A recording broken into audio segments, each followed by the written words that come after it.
옛날 옛적 리옹이라는 아름다운 마을에 클레망스라는 소녀가 살고 있었어요. 그녀는 별을 무척 사랑했답니다. 밤하늘이 맑은 날이면 언제나 집 근처 언덕에 올라 별들을 바라보곤 했죠. 어느 날 밤 클레망스는 유난히 밝게 빛나는 별 하나를 발견했어요. 그 별은 다른 별들보다 훨씬 더 커 보였고 심지어 색깔도 다채로웠어요. 클레망스는 그 별을 무지개 별이라고 이름 지었어요. 그녀는 매일 밤 무지개 별을 바라보며 소원을 빌었어요. 별에게 빌 수 있는 소원은 단 하나였으니 클레망스는 고민하다 진정으로 이루고 싶은 소원을 정하기로 했어요. 마을의 전설에 따르면 무지개 별은 1년에 단 한 번 지구 가까이 다가와 소원을 들어주고 다시 멀리 사라진다고 했거든요. 시간이 흘러 드디어 무지개 별이 가장 가까이 오는 날이 되었어요. 그날 밤 클레망스는 전에 없던 강렬한 빛에 눈이 부셔 깜짝 놀랐어요. 하늘에서는 은은한 음악 소리마저 들려왔죠. 클레망스는 가슴 깊숙이 간직한 소원을 별에게 빌었어요.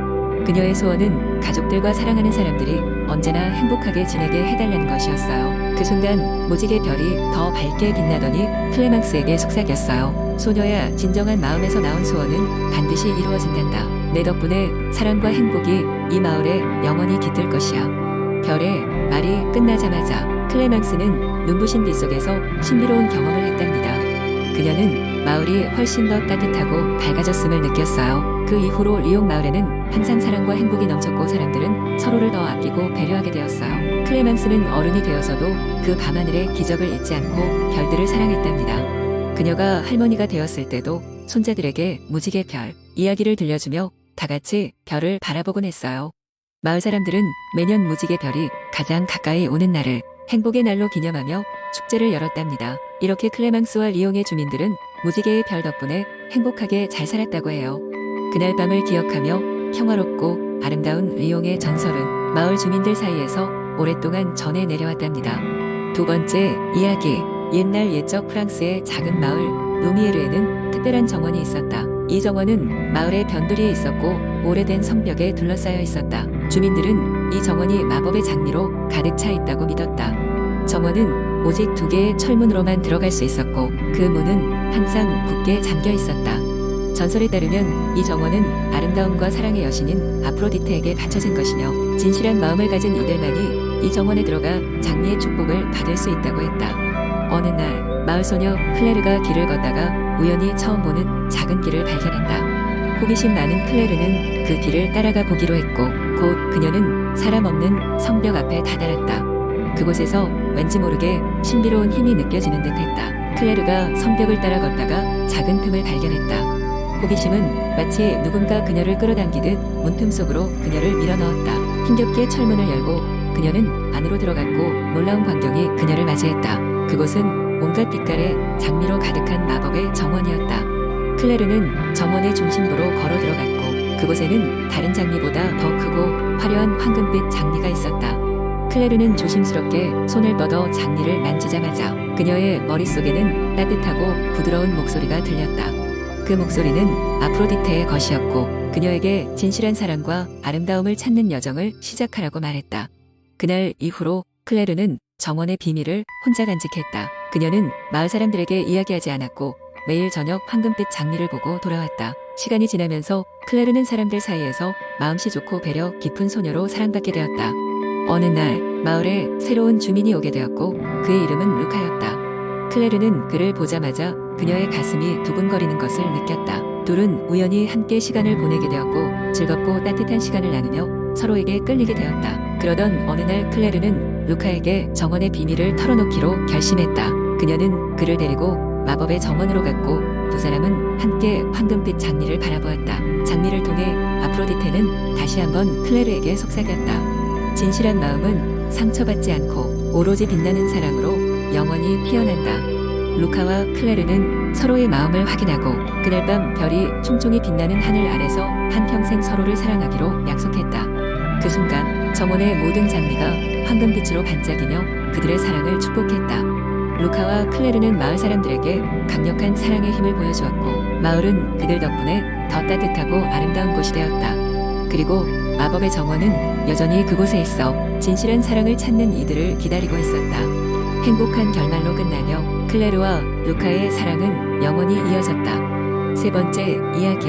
옛날 옛적 프랑스의 루미에르 숲 깊숙한 곳에는 신비로운 마을이 살고 있었습니다. 이 마을은 울창한 나무와 맑은 강물로 둘러싸여 있었고 언제나 따뜻한 햇빛이 숲속으로 부드럽게 내리쬐는 곳이었습니다. 마을 사람들은 주로 양을 키웠고 그들의 삶은 자연과 조화롭게 이어졌습니다. 이 마을에는 특별한 젊은 양치기 루카스가 있었습니다. 루카스는 다른 양치기들과 달리 양과 대화를 나눌 수 있는 능력을 가진 소년이었습니다. 그는 양을 돌보며 늘 자연의 소리에 귀를 기울이고 양들의 작은 속삭임에 귀를 기울여 그들의 필요를 알아차렸습니다. 어느 날 루카스는 숲의 가장 깊은 곳에서 길을 잃고 말았습니다. 그의 사랑하는 양떼들은 그를 따라 숲속으로 들어갔고 점점 더 울창하고 어두운 나무들 사이로 사라져갔습니다. 루카스는 처음에는 두려웠지만 곧 마음을 가라앉히고 자연의 소리에 집중했습니다. 그러던 중 양 한 마리가 마치 무엇인가를 발견한 듯 루카스에게 달려왔습니다. 그 양은 루카스에게 따라오라고 말했고 루카스는 양을 따라 조심스럽게 나아갔습니다. 그러자 이내 마법의 근원이라고 불리는 빛나는 샘에 도달했습니다. 이 샘은 전설에만 존재한다고 알려진 것이었고 마을 사람 누구도 본 적이 없는 샘이었습니다. 샘의 물은 은은하게 빛났고 그 주위에는 신비로운 에너지가 감돌했습니다. 루카스는 샘에 가까이 다가가자 자신도 모르게 물에 손을 담갔고 그 순간 눈부신 빛이 일렁이면서 그의 머릿속에 환한 이미지들이 떠올랐습니다. 미래의 아름다운 모습들, 평화로운 마을 그리고 그의 양들이 행복하게 풀밭을 뛰노는 장면들이었습니다. 그는 이 샘이 단순히 물을 축이는 곳이 아니라 자연의 균형을 유지하는 중요한 장소임을 깨달았습니다. 그 후로 루카스는 이 비밀을 소중히 간직하였고 마을과 숲의 조화를 지키는 수호자 역할을 하게 되었습니다. 그는 빛나는 샘의 존재를 마을 원로들에게만 살짝 귀띔했고 그들은 신중하게 이 사실을 받아들여 자연과 함께 살아가는 삶의 중요성을 마을 사람들에게 더욱 강조했습니다. 시간이 지나 루카스는 훌륭한 지도자가 되었고 그의 마을은 세월이 흘러도 그 아름다움을 간직한 채 번성하였습니다. 그리고 사람들 사이에서는 어느 누구도 빛나는 샘의 정확한 위치를 모르지만 그 신비가 사람들의 마음속에 계속해서 전해져 내려왔습니다. 그로 인해 사람들은 자연과의 조화로운 삶을 항상 잊지 않고 중요하게 생각하게 되었습니다. 이는 마을의 전통이 되었고 루카스의 이름은 전설이 되어 아이들에게 계속해서 들려졌습니다. 네 번째 이야기. 옛날 옛적 프랑스의 한 조용한 마을 라발리에르에는 모두가 두려워하는 마법의 숲이 있었습니다. 숲은 낮에도 매우 어두웠으며 많은 전설에 따르면 그곳에는 마법에 걸린 뱀이 살고 있다고 했습니다. 어떤 이들은 뱀의 눈을 마주치면 영원히 돌로 변한다고 믿었고 어떤 이들은 그 뱀에게 말을 걸면 영원히 숲을 벗어날 수 없다고 이야기했습니다. 하지만 이 마을에 나탈리라는 호기심 많은 소녀가 있었습니다. 그녀는 항상 새로운 것을 탐험하고 싶어 했고 마을 사람들이 금기시하는 숲에 대해 많은 호기심을 가지고 있었습니다.